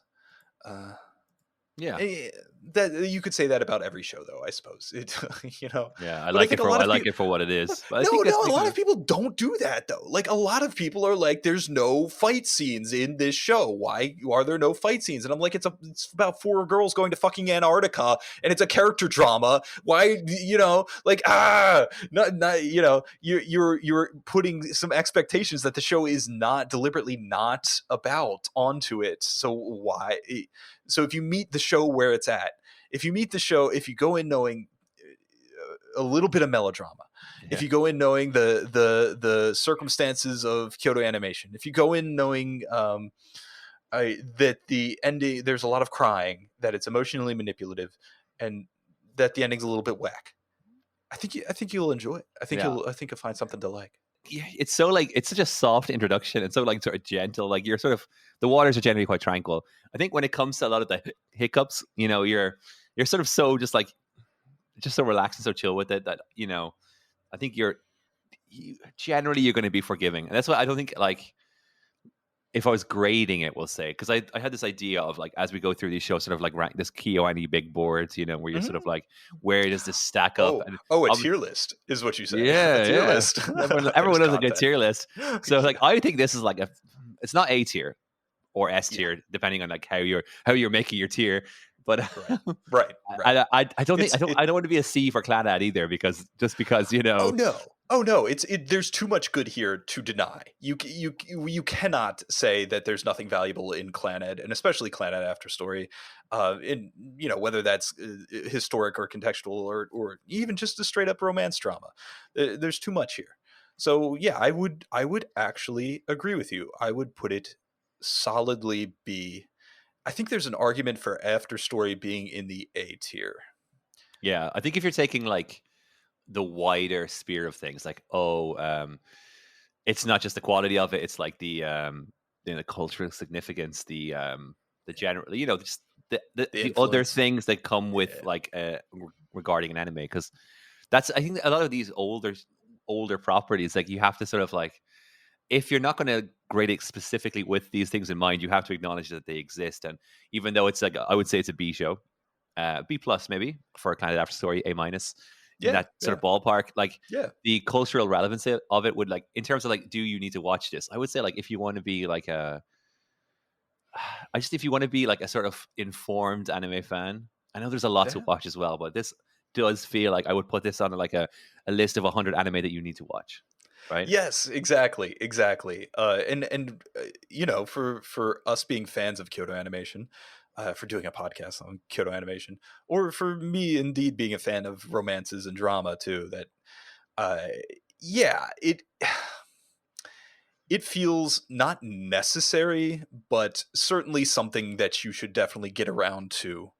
And I think you'll find a lot there, whether it's to like, who knows, but it's a lot there that is interesting. This was not hard to come up with a lot of things to say about Clannad After Story for a podcast. Oh, And I think absolutely. that anybody that watches it is going to have that. And it's going to tell you a lot about yourself, where you at at life. It's going to cause you to be very reflective in just the content that it talks about. There's no way around that. That's actually a very with After Story specifically. It's quite interesting in terms of like how what Kyoane would go on to produce later on, and if you think of this like following Haruhi, where it's like the original Clannad is like it's a certain time and space, and it's sort of like a high school clubby kind of like thing Yeah. that Kyoto Animation would sort of like really just like for a period of time, we'll say like for the next prior to this, the next 7 years, they're just Yeah. going to like define this sort of like after school sort of like slice of life comedy, but like heartfelt comedy in Yeah. various shapes and sizes, like with a twist, right? So like in the case of like K-On, it's like they're K-On! drinking tea and playing guitars. And Again, then it's kind of the more I think about it, it's mad that we're not doing K-On, but we're not. yeah, yeah, um, yeah. What you're saying is K-On! Is basically Nichijou, and that's basically, Hyoka, and that's basically, Lucky Star, yeah, Chinibio, even yeah, even yeah, Serniphonium, which is like it's yeah, kind of on the late period of that, but it's still sort of that sort of ilk.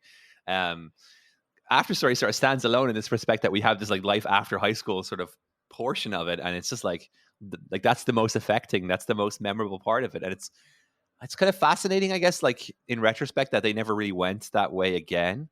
right. Um, and it's a big like what if moment, like what would have the next 10 years have been like if they had of focused on some on this kind of like after story sort of world, we'll say, as opposed to the um the high school club route that they did. Yeah, you just want a hard, straight up drama from Kyoto Animation, Yeah, I think because which I think we got like an element of it with Violet Evergarden, but yeah, with I was about to say, isn't that Violet Evergarden?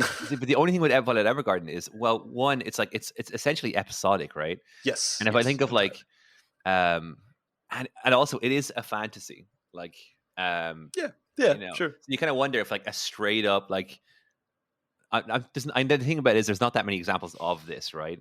Where you have like this sort of Yeah, like grown up yeah, sort of like slice, but there are like some of my all time favorite like slice of life anime, which is like by proxy my favorite anime is like Barakamon, for example. right, You right. I know, was gonna bring that one up. it's Yeah, like this is an adult, in a kind of like I could see like Kyoto Animation making a sort of their own sort of Barakamon. Like it kind of ticks yeah, a lot of the boxes, right?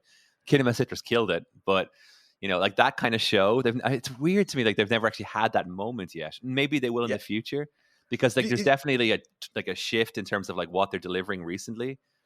Oh, Um, totally. And yeah, I think that's we're talking about them learning themselves and what they were good at. And yeah, that after school comfy slice of life with some humor in there. Certainly that is what they identified. But I've always been in the realm of their best is when they're doing the character drama, whether that's in the context of the high school or otherwise or whatever it is. Um, which is kind of why Violet Evergarden was so underwhelming for a lot of stuff, you know. Yeah, that's a Uh, weird show. In terms of like, yeah, I had a friend yeah. who's big anime fan, fellow anime podcaster once upon a time, retired now, but he was in the military, and in Ireland, like nobody's in the military. Like that's not a thing. You know what I Right, mean? right, Like we have like a dinghy that sort of like circles around the island and looks out for like the British are coming, yeah. but we're Yeah, ultimately relying on the British at the same time for like any sort of security issues if God forbid anything happened. But in the US, like you meet guys who are like, oh, he was in the military for a while, or he was in wherever, and he was yeah. talking about like Violet Evergarden from like a veteran's perspective. Oh, that's And interesting. yeah, and it was very interesting. And he talked had this whole like thesis on like her eyes. And again, like Jesus Christ, the animation like in Violet Evergarden is Oh, ridiculous. right. And Oh, yeah. specifically like the like in terms of like character acting, it's like very like it's really well done, and it gave me like a very like interesting sort of like perspective on Violet Evergarden. But it's one of those things where after having that and having this new appreciation for it, I came to the point where it was like, oh, you know what this is? This is like a Schindler's List or Apocalypto or one of those movies that you know is great and you really enjoyed it that one time you watched it, but God, you're never going back to do it again. Yeah, You the know what I Grave of mean? the Like, Fireflies. Yeah, yeah, yeah, yeah, it's like yeah, I actually I have a lot of issues. Actually, this is my yeah. one hot Okay, take. that's another talk. I have For only the there's only Shipley like cast. I only have three 10 out of 10 animes ever in my whole Oh anime, wow. and it's like two of them are my Miyazaki movies. My Neighbor Totoro is a 10 out of 10, Spirit Away is 10 out of 10, and Shogun Roku is 10 out of 10. And I'm, it I'm, fucking drives me nuts that people are like Grave of the Fireflies is better than Totoro. It's absolutely not. I'm It's done on we're this talking about podcast. There will no be episode 2. I'm sorry. This you're talking relationship's about over. you're talking about emotional manipulation. Totoro? That's where you're going, I Totoro? I I'm telling you, dude. Like it's a 90-minute movie. It's clean as hell. It tells a fantastic coming of age story. Dude, I could go on. It's not the Totoro cast, but I'm telling you, because a lot of people confuse. This is like my tagline for why Slice of Life is great. Great stories don't need to be about great things, and people confuse. Like Yeah, sure. a lot of people are all like, "Oh, it's Princess Mononoke. It's Grave of the Fireflies." Yes, because it's obviously a big, sweeping, grand story where you have something that's inherently more intimate in Totoro. You know, it's about a girl transitioning to adulthood, and you know, she has these moments where, oh, dude, it kills me every time when she has the moment where she sort of breaks down and becomes a child again. When she's talking to about her granny or granny, but not her granny, the character granny, about like her mom not getting well again, and it's just like, Jesus Christ, this is fucking incredible writing. But again, people are like, oh, Totoro or Spirited Away. Spirited Away kind of moves more towards a grander sort of storytelling, but it's like this is such a neat, well-written story, and this is why Slice of Life. Fuck it, I'm on the So soapbox. This is why Slice of Life is the I was best going to bring fucking it back to genre. Clannad. I was going to bring it back to Clannad as soon as you're done. But I agree with you. I agree with you. Go off. Go off. Yeah, this is again, it's this whole thing. Is like great stories don't need to be about great things because ultimately we are not great things. We are creatures. We're little humans, and having really human moments is deeply fucking effective. And that's why like a lot of the moments that like kill me in the show is just Akio being a father. Yes. And you know, Yes. and this is Yes. why I think Totoro is perfect because it just tells that story in a way that's not like contrived or cheap. Like, unfortunately, there are parts in Clannad that are, but you know, when it's good, it sort of like toes a line with like my favorite stuff of this kind of genre. You know, like I'm thinking like you know, like Hakushi Goto, Barakamon, these shows that just I like, get oh my you. god, I you know, get you. this is like a nice treatise or you know on the human condition, and that's what I'm here Yes. for, and Yes. that's why Yes. fucking anime rocks. Because Wow. unfortunately, in the West, we just don't. I don't think we get these like uh just disarmingly kind of like low key kind of character driven stories the same way. It has to Yes. be about Yes. something. And again, Yes. I just think it's a Yes. bit of a bugbear of mine where people need like you need to have this grand thing. Like Grave of the Fireflies is more impactful because it's in World War II. You know, like Yeah. okay, like whatever, that's your take on it, you know. But I'm happy to watch somebody fucking, I'm, you know, cleaning a floor, you yeah. know, if if it moves me, you know. And Yes, yeah. exactly. So I'm bringing it back here because I agree with everything you said on that rant, with the complete exception of My Neighbor Totoro. I do not agree with that reading of that film. That is not for this cast. That is for the Totoro cast. That is, do not invite me on the Totoro cast. I think that movie sucks. oh my god, Uh, dude, you're but literally it would. that's the holy trinity of 10. Although you don't like Shogun Roku either, right? No, I do not. I do Is that not at all like that show. But I will say that your description of the everyday, your description of the small moments. That is exactly where the strength of Clannad lies. That is exactly what I loved about watching this. And I think it is totally underrated as a content, or in this genre that it can be so fantastical at times because you can animate anything that you want. All of my favorite shows in that way. I have many 10 out of 10s. I have probably 30 10 out of 10s. And I think that all of those there share that element of, this is just a tiny character moment that is either not related to the fantasy in the story, or it's completely beholden to the fantasy in the story, or not related to it. It's just the character moment, just the character's feelings. Something like Alice's graduation in Aria, the Origination, which is one of the most famous things. Or if we're throwing out examples, I already used A Place Further Than the Universe and Sound of the I caught that. Sky. I caught that. Those are the same type of thing of like, this just is a moment where we can be people together, and there's no external stuff. When Okazaki goes and asks the other guy for the job, like that hit me in a way that I didn't, or when he washed his dad's back and trying to help him, and like that stuff got to me, in a way that the fantasy didn't. But that's what. So kind of just when you mentioned a place further in the universe, I kind of got my mind thinking of this, because again, that's like a tier. That is an S tier anime for me as well. I think I had it second for like number 2 for anime of the year that year. I think it was 2018 when it came out. I had Eurocamp ahead of it just to be kind of just to be like quirky, just to be quirky. It was the thing where I had to fill out a form. It was like what? And I could see a lot. I knew, I had a feeling that Place Further in the Universe was going to win, but I wanted if I nominate Eurocamp as like best of the year, it will make the category. So that's why I chose it. I think I'd probably say that our anime voting. No, this was for the Anime Addicts Anonymous, the AAA anime podcast. It was like a bunch of like OG anime podcasters. They had this thing called the Anime Oscars every year, and I did it for Reddit one year. Yeah, and I also I would live and die in the cute girls doing cute girl things hill. I love that genre.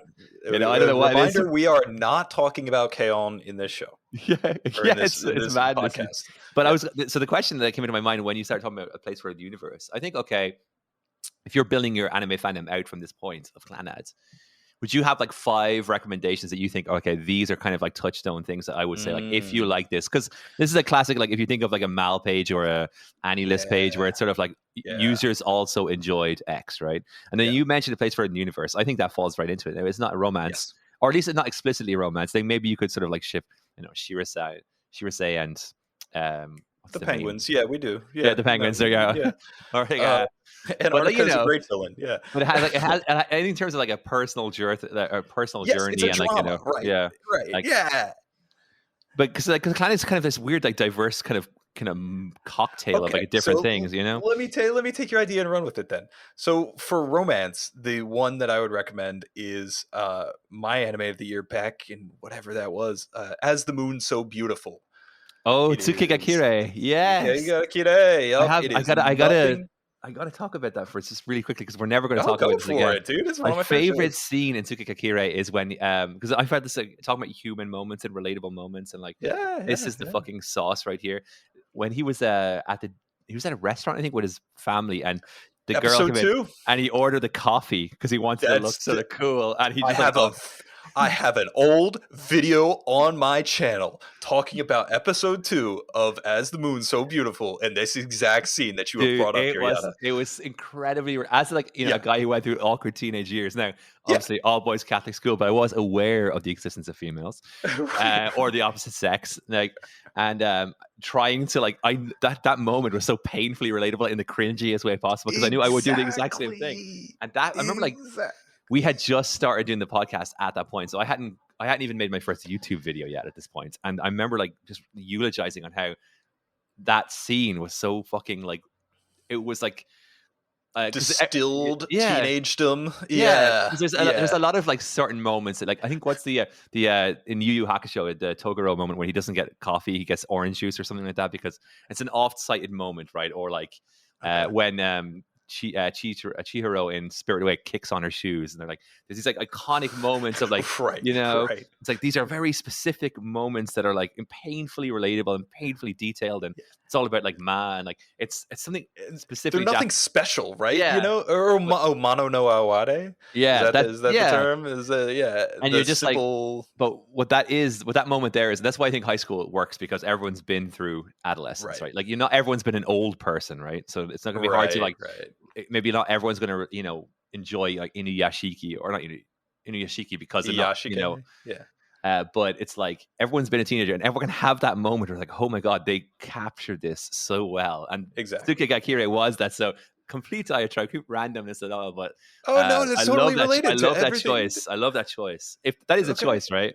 Because I Yeah, got yeah, so that was excited one of when the you said, 5 I would totally okay, recommend, because, yeah, that's exactly what we're talking about, right? The strength of the show is the relatability, is the, everyday aspect of it, when you get away from the visual novel and you just get into these people that are these falling in love, and what that is, what that isn't. Some of my favorite stories are about that. For the drama aspect of something like that, there could be a ton of things, but I think A Place Further in the Universe would be the one that I would go to as like, you want to cry, right? And you want it to be grounded, right? You don't want to be hand waved away by this Mario Kata magic tree at the end, or whatever it was. whatever the fuck was Anohana. going on. Yeah. Or any of the ending of this one. If you want like the solid ending, if you want a drama that has an arc, that has characters that all interact together, and then it comes to a narrative, thematic, powerful conclusion that makes sense and is not invalidated later on by the the whims of the robot and the lights, then yeah, A Place Further in the Universe is a place to look. And shout outs to Crunchyroll for sitting on the distribution rights and the dubbing rights to that, and never releasing a Blu-ray disc or dub. So All right, fuck, I that they hate are them. I soon. They're, hate I them. was gonna say, soon to be I our dark hate them overlords, so Crunchyroll. much. Like I'm just Yeah. If they sign the check, then whatever. We'll cut this part out of the podcast. But until so, then, fuck so Crunchyroll. though I just had a quick look at the on the Mal page, and like the number one sort of like comparison, and it's interesting because the more I think about it, the more I'm like, of course, it's Your Lie in April. Uh, Oh yeah. Oh yeah. If we're talking about death, if you want to talk about death, well, A Place Further in the Universe has that too. But Yeah, this it's a lot. There's a lot of touchstones though, in terms of like, you're talking about like this fractious relationship with the parental figure.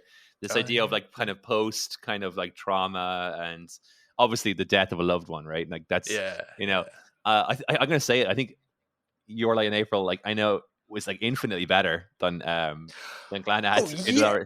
Like Oh Jesus Christ, that the braveness of, I'm going to talk about this again when we get to San Euphonium.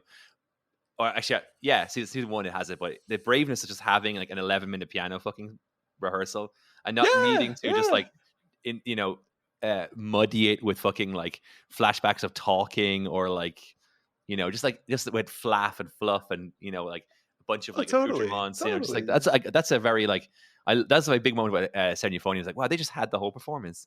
Yeah, It's like no, yeah. there's like no bullshit, no nothing. It's just like they just animate the fuck out of this high school band playing, and that's really like admirable, because, and that's the thing that always baffles me. It's like how they got away with the end of State.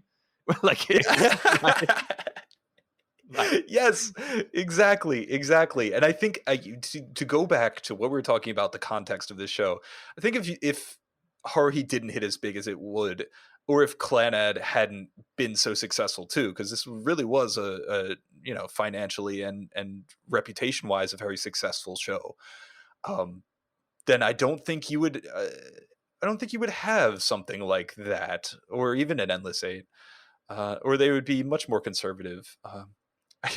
Yeah, when we get to Munto, one of the questions I always think about is like, what if Munto was the big thing that hit? Like, what if that alternate timeline thing that we're talking about with Clannad? What if that happened and we time jumped over to the timeline where Munto Muntos. hit? Yeah, that's like what? Yeah, Yeah, there's always like the big sliding door moments, right? I say one of those things is like, what if it wasn't Sword Art Online, it was from the New Worlds, right? Because they're both A1. Oh yeah, Because they're Shinseki both, Iori. yeah, because Yeah. they're both A1 Pictures. They both come out the same year, and it's like they're both Yeah. kind of like these big ambitious projects, and they're both, theoretically, like obviously one is when you watch them, it's like very unlikely that Shinzaki Iori was ever going to be this like Oh yeah, breakout phenomenon because of just the totally, the totally. nature of the subject matter. But it is a kind of a bit of sliding door moment where like, what if Sword Online just sort of it came and went. We'll say like in a manner that like Darling and the Franks did, right? Like came in with a lot of hype, Yep, but just never really exactly, like affected the exactly. landscape the same way that it did. Oh, Because like, and I man, it would be a much better place for us all yeah, to live in. because Hey, that's I would you? remember like watching Sword Art Online and like I like Aincrad to this day. I'll say Aincrad's pretty decent, and then it just like it's like what is everyone complaining about? And the fucking cratering in the second half was like it was like the comet in Your Name. It was like it was like extraterrestrially, like it was incredible. And I, I will say that maybe can we put? Is there any way that we can relate Clannad After Story to From a New World, and put that as one of our recommendations for this well, I show? would say this, right?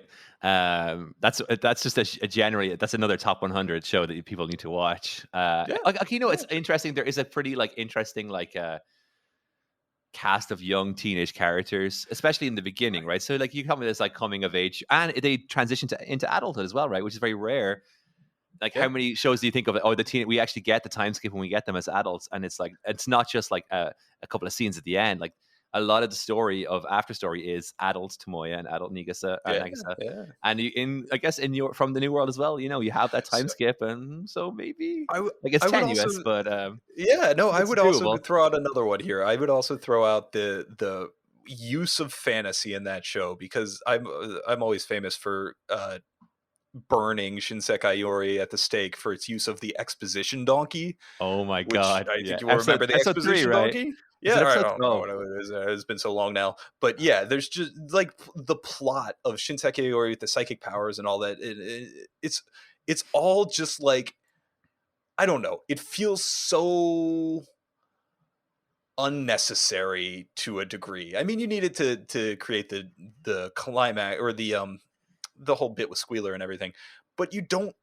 It's not about the world. It's not about the powers. I guess it is kind of about the world. It's a lot of world building in Shinsekai Iori, but plot being beholden to character drama, I think, is the lesson to take away from Clannad After Story. And it's something you could tie into that as well. Yeah, absolutely. And also like that like geez, that exposition episode. That's like my biggest like faux pas with that series. Like, and it's so early Oh yeah. on that it's very hard to like turn around to somebody and go like you need to watch this show because Yeah, yeah, I know there's this massive red flag in the beginning, and like where you're going to sit there and like just boop, boop, boop, boop, boop, boop, boop, boop. yeah. I am a donkey library, and then you're Yeah, just yeah, like, yeah, yeah, yeah.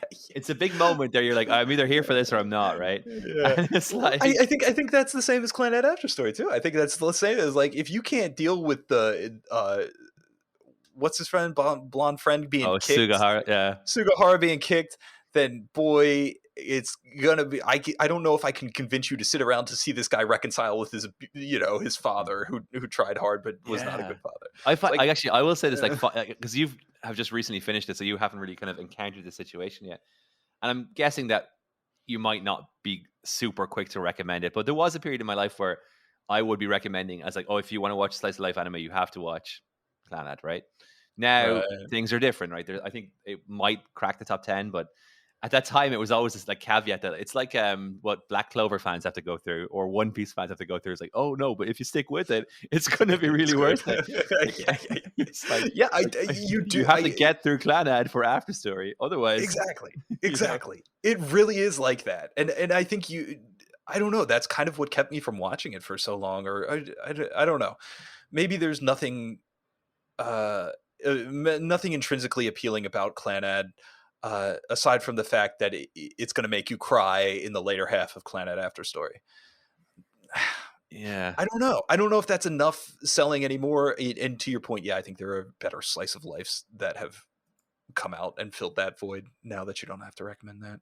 Yeah, I throw out a couple of really ones really quickly. I think Flying Witch kind of just like Oh as yeah, a kind of yeah, like a sure, sure. low I stakes watch kind that of show. like fun. Yeah, yeah. And I think that for me that was like what the original kind of like chunk of Clannad did, where it's sort of like, oh, it's all kind of like Yeah, there are yeah, sort of stories, but they're just sort of like kind of relatively inconsequential, and you're sort of here for the vibe and the mood and the characters. And I think like Flying Witch, yeah. is it, I guess what do they call it, Inuyashiki? Is that what it is? Like this kind of like Yashike. Yeah, yeah, yeah, yeah, yeah, this sort yeah. of like And that's I already brought soothing kind of Arya. Yeah, yeah, yeah.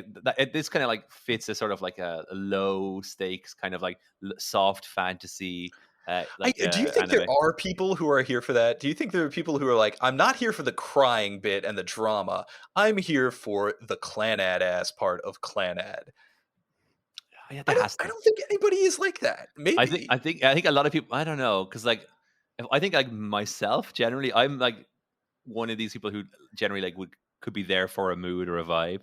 But Yeah, with Clannad, it's just like it's not as well. Like if I think of that comparing to like a again Komi-san or one of yeah. the newer shows, like but it doesn't have the vibe the same way, right? Or But even maybe back in in the the day though, humor. Yeah. In yeah, the and even the humor, these humor, are yeah. Like I think watches. I would say like I would watch Chunibyo 10 times out of 10 over like Okay. if I wanted we'll, humor. we'll get Let's to save that that. one. No, we'll save That that. one's on No. the list. Yeah. Woo. But yeah, no, I would say there's a lot Oh, of that's kind by of. the way, that's 7. There's Oh, one is more. that seven? There's Yeah. one more. What is it? I don't. Oh, I know. I remember which one it is. That one's We'd never speak of this show. Actually, let's not speak yeah. of the seventh Yeah. or the eighth show. I was recounting to a friend last night. It was like I just kind of broached the topic, and he's like, "Oh, can I?"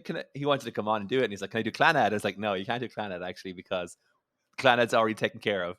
But But do I you was want to like, talk "But you can about do." I said, "But you can do," and he's like, "Well, what else are you doing?" I was like, "We're doing Munto," and he could not get his mind around the fact that we were doing Munto. He's like, "Wait," he's that like, "Wait." anybody wanted to talk about Monto? Because it was like first I had to explain to him what Munto was, and he's like, "Wait, so you're doing Munto, but you're not doing Violet Evergarden, and you're not doing Yeah, and you're not doing Miss Kobayashi's Dragon Maid, but you're doing Munto." we fucked up. I said it to him. I was like, you have to think of this in terms of like if there's a future in the future, and you need to pull an episode out of the bag, and you've used all the good shit, and then you're left with Munto. But if you eat, but if you eat your Munto early, then you can have your Violet Evergarden, or you can have your K-On, or you can have your Haruhi, you know, or whatever you want. And it's like, or Hyoka even, right? I saved a lot of shit for that's Yeah, like, you know, worthy of note. And people are like, that's one of those things like, why did you choose Munto? yeah. Why The not? I eighth. say, why not? I say, dare to dream, live dangerously.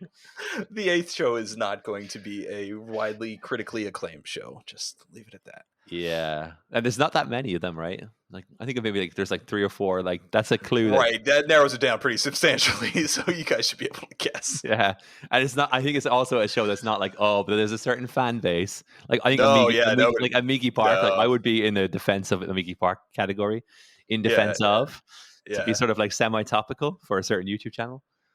Oh yeah. Oh Yeah, hey, there you go. yeah. Ooh, I get a hey. It was a very Check. subtle kind of play. That Oh was like damn, you pulled it by that was me. I didn't even meta. see it. That was Yeah. meta. I gotta do another video about that. uh, Oh man. yeah, so I think What, there's a lot of like good slice like you know that I think anyone could recommend. So if for some yeah, inexplicable there's a whole reason drama out there. There's a whole genre out there for both romance and drama and slice of life. Go explore it, people. You don't have to live in Clannad After Story. It was good. It was good at the time. We all cried together. We all knew the Fuko memes and the Oni-chan memes. That's the last word on Clannad After Story. and if you have just finished Clannad After Story, then you're like, okay, I enjoyed that. I could do with some more Kyoto animation. Well, there will be 7 more, and the next one's going to be well, like in terms of like sequentially, the next one will be Sound Euphonium, and that is literally a thing that exists right now. You can You go can check go that listen out. to, Yeah, and that is chock full of some of the best drama you will ever encounter in yeah. anime. Spoiler alert: it's my favorite KyoAni show. Oh Um, yeah, it oh yeah. it has the best girl in all of anime. Another spoiler alert. Well, tune in to find out who that is. But I don't know if you want to talk about what's going to come up next on this channel in regards to What do we have specifically your next? channel. With I don't want to spoil it in case you don't want to, but I'm miming an action.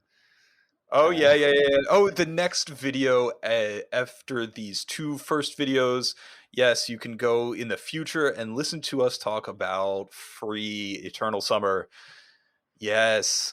So that will be up. Who knows how long? Who knows when this goes up? But stay tuned, and In we'll the be talking about future. the future. There will be more Kyoto Animation. There will be more of us talking. There will be more hot takes, best girls, best couples, best, telling you that your favorite anime is trash now, 15 years later. So. Absolutely, yeah. And maybe if you, I'm kind of be curious about this. If you're in the comment section, because this is the thing that RSS feeds can't do, but YouTube channels can. I would be interested to hear what people think of Clannad in general, anyway, and how it's held up for them, or what was their first sort of like exposure to it. And if you could leave that, if you could leave, like, we could have like a feedback section. Tell me how, like, we didn't have a guest on this episode to tell us how Clannad is received in the modern sphere. So we need you to step in, dear viewer, and tell us, what you think of Clannad. That is the thing we're going to be looking at doing in the episodes 3 to 8 range. As amazing as we are together, Ménage à Trois is always fun. And we'll be looking at, injecting some new blood into our veins and into the podcast veins for later episodes after these 2 initial episodes to spice things up again. So look forward to that as well. So if Myriad Colors Phantom World is your favorite show of all time, get at us, because we'd love to hear why. And that's number 8. Yay, we did it. We did it. Teased it all out. So I guess we're going to wrap things up. It was great. I really enjoyed this. I'm looking forward already to the 7 other installments. I hope you enjoyed it too. You know what you can do if you want to help us out. Leave a like if you're on the YouTubes. Share it if you're on the YouTubes. There's no like button on podcasts, but you could tell your friend, tell your mom about it. Maybe your grandma wants to hear about Clannad. If it's on Spotify or Apple iTunes, 5 stars. 5 stars. Yeah, it's on all of those. And if you didn't like it, the best thing that you can do is leave a like and comment and say, I really didn't agree with it, but here's a like. I'm going to share it to all my friends because I'm so angry and they need to see it too. Negative emotions are just as valid as positive if you're emotions. A furious podcast listener, it's 5 stars, and then whatever you say is fine, but just leave 5 stars. That would be also greatly appreciated, because podcasts consume stars. I don't know why it's a thing they do, but they grow through consumption of stars. So it's like Super Mario or something like that. Just imagine with Starfish, and Foucault will be happy for you. Yeah, so again, share your thoughts on Clannad. I'm curious, because it's been a minute, right? I am. I genuinely am. Yes. Yeah. And maybe we can get if we get some good feedback going, maybe we can get a feedback session on future podcasts where we can say, hey, we're talking about Clannad. Here's what so-and-so said. Here's why we're wrong and he was right, or she was right, or they were right, or it was right. I've been genuinely curious to know. Because, not everyone's in our sort of headspace, right? Like, like we said, we have very limited scope, so I'd love to get other perspectives in, and we certainly will try to in the future. Yata, I don't know if you wanted to do this as the ending, but you found a very good quote from Clannad After Story that I happen to like very much, and I think it would be very apropos as a kind of like last word on Clannad. I think I can do that. It was from I guess we're saying his best boy. Is that what we're saying? Oh, totally, yeah. Oh, he's by far one of my favorite characters. Yeah, so this is from, this is Akio Furuhara. Sorry, I messed up his name there. This is Akio, Nagisa's dad. He's in the image, he's holding a croissant, having a cigarette, and he drops this bar of knowledge. He says, we didn't give up our dreams, we changed our dreams into your dreams. That's what parents do, that's what families do. And that's what we just did. So until next time, for our listeners, for viewers, for everybody, I hope you have a good life, and we'll see you in the band for Sound Euphonium. Hey. Bye-bye, I love you, bye.